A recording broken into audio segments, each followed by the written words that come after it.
जी तो प्यारे बच्चों, कैसे हैं आप? मैं उम्मीद करता हूँ कि आप सब ठीक होंगे। आज की वीडियो में बात करेंगे यूनिट नंबर 7 और चैप्टर का नाम है इलेक्ट्रोकेमिस्ट्री। और इस चैप्टर में हम एक्सरसाइज के अंदर मौजूद शॉर्ट क्वेश्चन आंसर्स को हल करते हैं।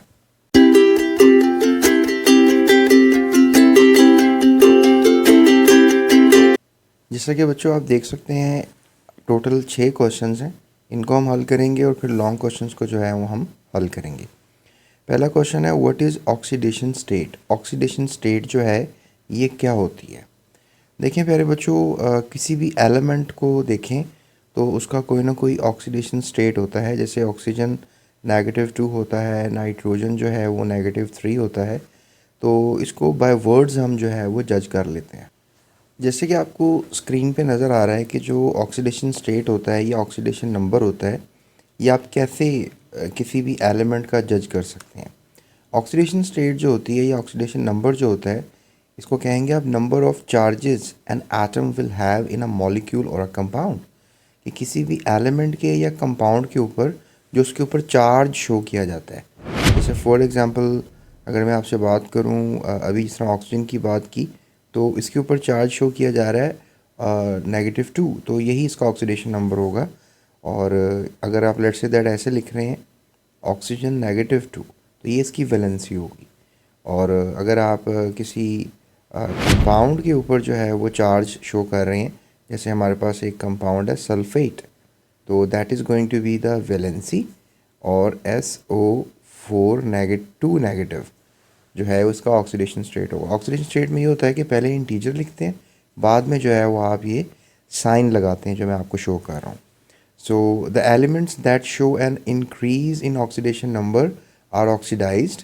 अब ऐसे एलिमेंट्स जो इंक्रीज शो करते हैं, लेट्स से दैट कि अगर हमारे पास एक एलिमेंट है, जैसे भी मैंने आपसे बात की थी nitrogen, and that is 3 negative, तो ये इसका इंक्रीज्ड ऑक्सीडेशन नंबर है। और कभी कभी एलिमेंट्स होते हैं, कुछ एलिमेंट्स हैं जैसे लेट्स से दैट फ्लोरीन जो है, उसका ऑक्सीडेशन नंबर 1 नेगेटिव होता है।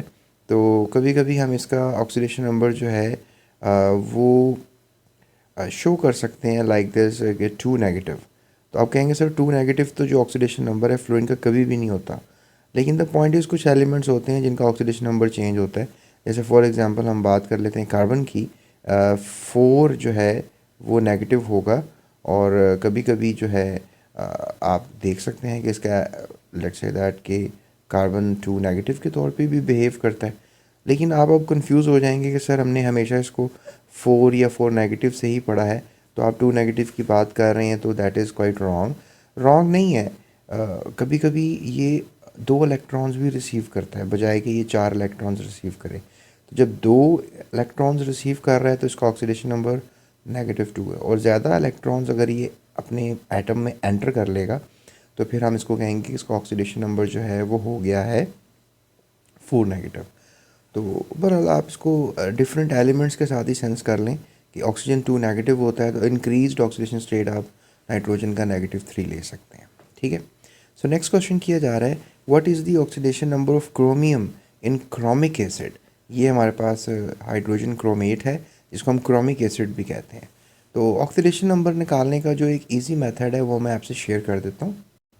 जैसे क्रोमिक एसिड अभी आपको बताया था, दैट इज़ CrH, ठीक है, H2Cr and something like O4, right? So that is O4. So that's a chromic acid. ठीक है। अब इसका ऑक्सीडेशन नंबर निकालना है, that is what is going to be the methodology for you all guys. तो इसमें आप देखें, निकालना हमने क्रोमियम का है। क्रोमियम का बोल्ड करके लिखा जाएगा या अंडरलाइन कर देंगे या बार लगा देंगे तो पता लग जाएगा जी इस कंपाउंड में से इस एलिमेंट का ऑक्सीडेशन नंबर निकालना है। ये एक मेथड होता है। तो अब आपको नज़र आ रहा है इसमें 3 एलिमेंट्स हैं, that is hydrogen, chromium and oxygen. तो हाइड्रोजन को जमा कर देंगे आप क्रोमियम में और जमा कर देंगे आप ऑक्सीजन में। ठीक है, इक्वल टू ज़ीरो करेंगे। इक्वल टू ज़ीरो क्यों करेंगे? क्योंकि इस पूरे कंपाउंड के ऊपर कोई चार्ज आपको नज़र नहीं आ रहा है। So forget about this dot. उसके बाद अब हाइड्रोजन जो है वो 2 हैं, और जो क्रोमियम है इसको तो आपने मालूम करना है, that is going to be x, और ऑक्सीजन 4 है। So like this you gonna place. अब हमने रूल्स में पढ़ा था ऑक्सीडेशन निकालने के रूल्स में कि हाइड्रोजन का सब एलिमेंट्स के साथ बिहेवियर जो है वो +1 होता है, ठीक है, ये रूल्स में आप पढ़ सकते हैं।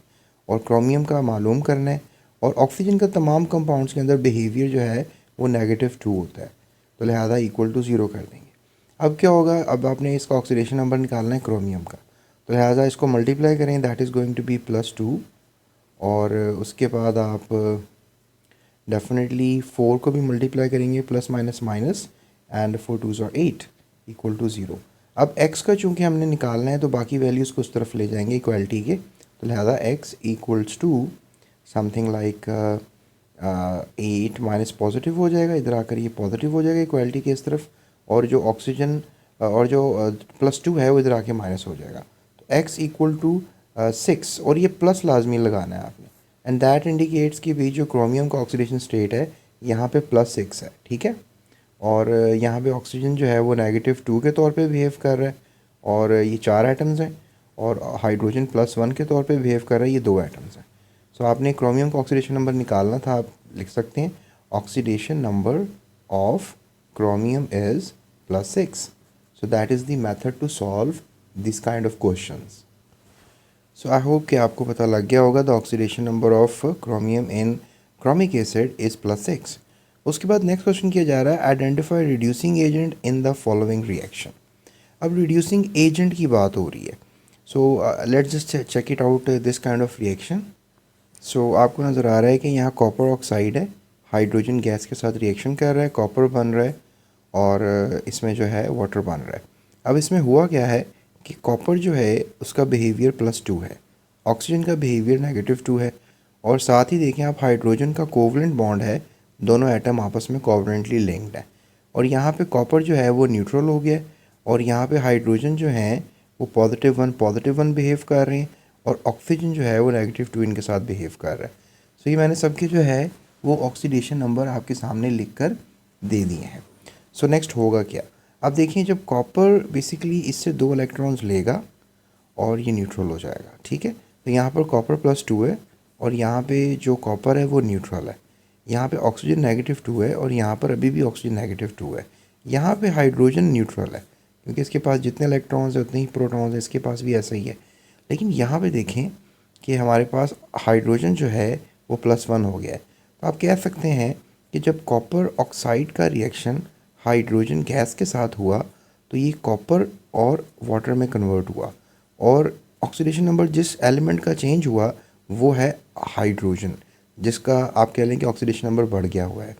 So you can say that कि इसमें इलेक्ट्रॉन जो है वो चला गया है, लिहाजा इलेक्ट्रॉन के जाने को हमने केमिस्ट्री में पढ़ा है कि इसकी ऑक्सीडेशन हुई है। तो सवाल ये पैदा होता है कि इसकी ऑक्सीडेशन अगर हुई है, हाइड्रोजन यहाँ वाटर में +1 बिहेव कर रहा है, यहाँ न्यूट्रल था, तो इसकी ऑक्सीडेशन की किसने है, तो डेफिनेटली कॉपर ऑक्साइड ने, सिंपली आप ये कह सकते हैं कि कॉपर ऑक्साइड के कॉपर ने जो है इससे इलेक्ट्रॉन जो है वो रिसीव कर लिया है, और कॉपर जो है अब देख सकते हैं आप यहाँ पर ये +2 का बिहेवियर शो कर रहा था, और यहाँ पर जो है ये बिहेवियर शो कर रहा है न्यूट्रल का, यानी इसने 2 इलेक्ट्रॉन गेन कर लिए हैं, तो इसकी हुई है रिडक्शन।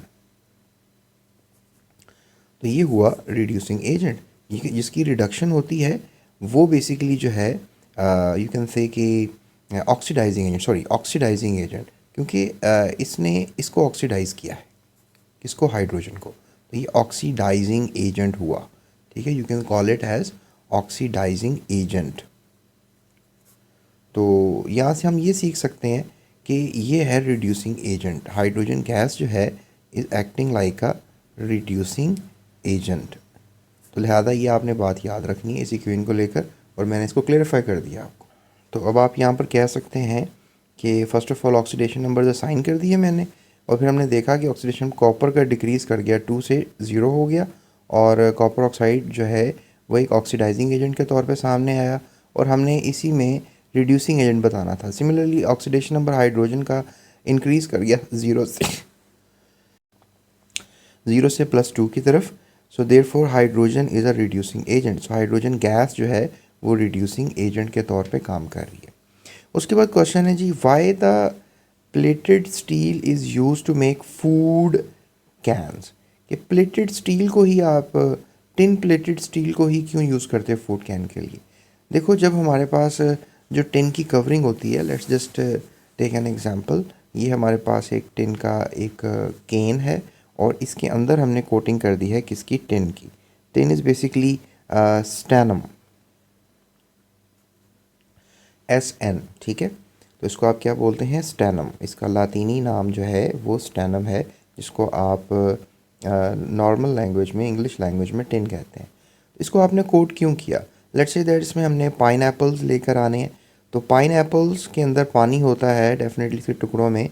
तो अगर ये लेट्स से दैट कि आयरन का होता, ठीक है, अगर हम इसको कोट कर दिया, अगर हम इसको कोट ना करते तो ये जो सरफेस है ये किसकी होती? आयरन की होती। तो आयरन आपको पता है कि वाटर से, ऑक्सीजन की मदद से क्या बना लेता है? रस्ट बना लेता है, Fe2O3.NH2O। ये फार्मूला है रस्ट का, राइट? ये याद रखना आपने, ये आपको इलेक्ट्रोकेमिस्ट्री के चैप्टर में याद रखना चाहिए। तो जब ये रस्ट बना लेता है तो इसका मतलब है इसके अंदर तो फूड जो हमने प्रिजर्व किया था वो तो ख़राब हो जाएगा। तो टिन क्या करेगा कि टिन की जो है वो रस्टिंग नहीं होती और टिन ईज़िली कोरोड नहीं होता, ठीक है। क्रोजन आपने जो है एक लफ्ज़ पढ़ा होगा, तो क्रोजन नहीं होती इसकी। आयरन की याद रखिएगा, जो क्रोजन है उसको रस्ट कहते हैं और जो टिन की क्रोजन है उसको आप रेस्ट नहीं कह सकते। इसलिए हम टिन की कोटिंग कर देते हैं, ठीक है, इसको हम टिन की कोट कर देते हैं या फिर हम इसका एलॉय ही बना लेते हैं। यानी कि अब ये जो केन बना हुआ है इसमें टिन भी है और आयरन भी है, तो ये एक मिक्सचर है, ये एक एलॉय है। तो आप इसको स्टील कह सकते हैं, you can call it as a steel, क्योंकि स्टील एक मिक्सचर होता है। तो ये इसकी साइंस है, ये आपने याद रखनी है। एंड आई होप सो कि इसमें आप देख सकते हैं कुछ ऑर्गेनिक एसिड और सॉल्ट्स भी अगर होंगे तो वो टिन के साथ रिएक्शन नहीं करेंगे। उसके बाद नेक्स्ट क्वेश्चन जो किया जा रहा है वो ये है, explain one example from a daily life which involves oxidation reduction reaction. Daily life से कोई आप एग्जांपल दें जिसमें ऑक्सीडेशन और रिडक्शन रिएक्शंस होते हैं। तो डेली लाइफ में आजकल तो आपको पता है मोबाइल फ़ोन, स्मार्टफोन, कैमराज आ गए हैं, लेकिन पुराने ज़माने में थोड़ा सा कोई 15 साल पहले पीछे जाएं तो एक कैमरा होते थे, उनकी रील्स होती थी, उनके ऊपर जो है वो फ़ोटोग्राफिक फ़िल्म्स आप उनको कहते थे, और इस तरह की डॉटेड सी एक शीट होती थी, इसको हम कहते थे फ़ोटोग्राफिक फ़िल्म। फ़ोटोग्राफिक फ़िल्म कहते थे इसको। तो आज तो उसका दौर ख़त्म हो गया, लेकिन डेली लाइफ में अभी भी हम उस एग्जांपल को यूज़ कर सकते हैं।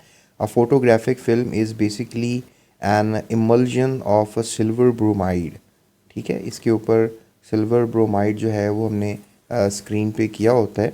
तो इससे क्या होता है कि स्क्रीन पे सिल्वर ब्रोमाइड जो है वो आपको नज़र आता है होगा, that is silver bromide, AgBr। तो बिकम्स जेलेटिन, ठीक है, इन जेलेटिन, और यू कैन से कि you can call this process as gelatin. So when the film is expose to light, silver bromide granules become activated. यानी कि जैसे ही आप इसको लाइट शो करेंगे तो सिल्वर ब्रोमाइड जो है वो एक्टिवेट हो जाएगा। क्या एक्टिवेट होगा? The activation depends upon the intensity of light falling upon them, मतलब जितनी रोशनी में ज़्यादा रखेंगे इस फिल्म को उतना ज़्यादा वो एक्टिवेट होगा। When expose film is placed in the developer solution, अब हमने इस फिल्म को जो है वो एक और सोल्यूशन में डालना है, यानी इस फिल्म को हमने ये इसमें सिल्वर ब्रोमाइड है, इसको हमने एक सोल्यूशन में डालना है, ठीक है, इसको हमने एक सोल्यूशन में डालना है। सो सोल्यूशन में डाल देंगे जो कि एक रिड्यूसिंग एजेंट होगा। इस सोल्यूशन को आप कह सकते हैं कि ये रिड्यूसिंग एजेंट के तौर पे काम करेगा। सो हाइड्रोक्योनिन ये एक केमिकल का नाम है जो सोल्यूशन के अंदर है, which is mild reducing agent. ये एक रिड्यूसिंग एजेंट है, इज़ यूज्ड एज डेवलपर। इसने बेसिकली इसको जो है वो फिर कुछ वर्किंग करनी है इसके ऊपर। अब आप सोच रहे होंगे इसने क्या वर्किंग करनी है, तो आप कहेंगे जी हाइड्रोक्योनिन जो है वो एक्टिवेट करेगा उन ग्रेन्यूल्स को जो कि हैं सिल्वर ब्रोमाइड के granules. So reduce to black metallic silver, और फिर होगा क्या कि ब्रोमीन चला जाएगा और सिल्वर रह जाएगा, reduce silver atoms to form image. तो उस स्क्रीन के ऊपर जो है वो क्या रह जाएगा? सिर्फ सिल्वर रह जाएगा, यानी ब्रोमीन ख़त्म हो जाएगा, उसको हाइड्रोक्विनोन ले जाएगा. So you can say inactivated silver bromide is removed from the film by using solvent called a fixer. लिहाजा आप क्या करोगे कि सिल्वर ने क्या किया, ख़ुद को रिड्यूस कर लिया, ठीक है, और ये हो गया silver, that is called reduction process. और उस प्रोसेस में क्या हुआ कि सिल्वर जो है वो फिक्सचर के तौर पे काम कर रहा है, ठीक है. सो यू कैन से कि सोडियम थायोसल्फेट, ये फार्मूला है सोडियम थायोसल्फेट का, is use for this purpose. So the area of the film exposed to the light appears darkest because they have the highest concentration of metallic silver. और वहाँ पे silver रह जाएगा, मतलब screen के ऊपर जहाँ जहाँ पर सिल्वर रह गया, लेट्स से दैट मैंने ये ए ड्रॉ किया, ये फोटोग्राफिक फिल्म थी, इस पर अब ये ए नज़र आने लग गया. अब ए नज़र क्यों आने लग गया है, इज़ जस्ट बिकॉज क्योंकि ये जो सिल्वर हमारे पास रह गया और ब्रोमीन यहाँ से चला गया, ठीक है. सो ये हमारी डेली लाइफ की एक अच्छी एग्जांपल हो सकती है. So this photography involve oxidation reduction reaction. उसमें आप ये कमेंट पास कर दीजिएगा, ये क्वेश्चन लाजमी लिखिएगा. सो ये था हमारा सफ़र इन शॉर्ट क्वेश्चंस का, और आई होप सो कि आपको ये तमाम क्वेश्चन जो हैं वो क्लियर हो गए होंगे. So this what we have. और इसमें एक छोटी सी मिस्टेक मुझे नज़र ये आ रही है कि इसमें ये नंबरिंग गलत हुई है, ठीक है. ये थर्ड क्वेश्चन था ये वाला, इसकी इक्वेशन थी तो इसको उन्होंने नंबर लगा दिया. So that is going to be 4 and that is going to be 5, ठीक है. तो ये 5 क्वेश्चंस थे. अगर आप इनके नोट्स चाहते हैं तो डिस्क्रिप्शन में आप नंबर है उस पर रब्ता कर सकते हैं, और do subscribe this channel. Thank you for watching GS Academy.